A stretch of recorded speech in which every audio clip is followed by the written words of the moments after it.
Hello guys, ഇത് 3-4 വർഷങ്ങൾക്ക് മുന്നേ നമ്മളൊരു നേഴ്സറിയിൽ നിന്ന് അത്തി എന്ന് പറഞ്ഞിട്ട് ഫിഗിന്റെ ഒരു തൈ വാങ്ങിച്ചു വെച്ചതാണ് കേട്ടത്. ഇത് അത്തിമരമാണ്. അതിൽ കണ്ടോ നിറച്ച് കായ്കളുണ്ടായിട്ടുണ്ട്, നിറയെ കായ്കളുണ്ട്.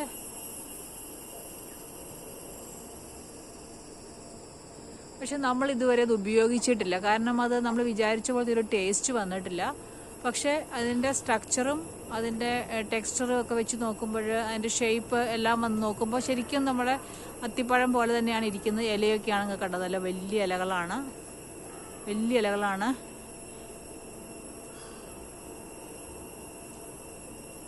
നിങ്ങളുടെ വീട്ടിലുണ്ടോ ഇങ്ങനെ ഒരു മരം, ഫിഗ് എന്ന് പറഞ്ഞിട്ട്? നിങ്ങളത് ഉപയോഗിക്കുന്നുണ്ടോ? നിങ്ങളത് ഉപയോഗിക്കുന്നുണ്ടെങ്കിൽ ഒന്ന് കമൻസുകൾ അയക്കണേ. കാരണം എനിക്കത് അറിയില്ല, ഇതെന്താ ചെയ്യണ്ടേ. അതുപോലെ നിറയെ കാച്ചി നിൽക്കുന്നുണ്ട്, നല്ല രസമുണ്ട് കാണാനായിട്ട്, നിറയെ കാച്ചി നിൽക്കുന്നുണ്ട്.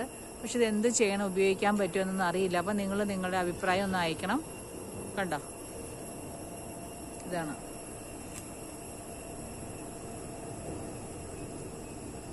ഇതൊക്കെ പച്ചയാണ്. പഴുത്തത് വന്നിട്ട് ഇതൊരു പഴുത്തതാണ്. ഉൾവശമൊക്കെ ഇങ്ങനെ ഇരിക്കുന്നത്. അപ്പോൾ ഇതെന്താ ചെയ്യേണ്ടതെന്ന് എനിക്കൊരു പിടിയും കിട്ടണില്ല, കാരണം നിറയെ കാച്ചി നിൽക്കുന്നുണ്ട്. അപ്പം നിങ്ങൾ അഭിപ്രായങ്ങളൊന്ന് അയക്കണം. ഇതെന്ത് ചെയ്യാൻ പറ്റും, ഇത് ഡ്രൈ ആക്കാൻ പറ്റുമോ എന്നൊക്കെയുള്ളതൊന്ന് അറിയാനായിട്ടാണ് ഞാൻ വീഡിയോ ഇടുന്നത്. Thank you.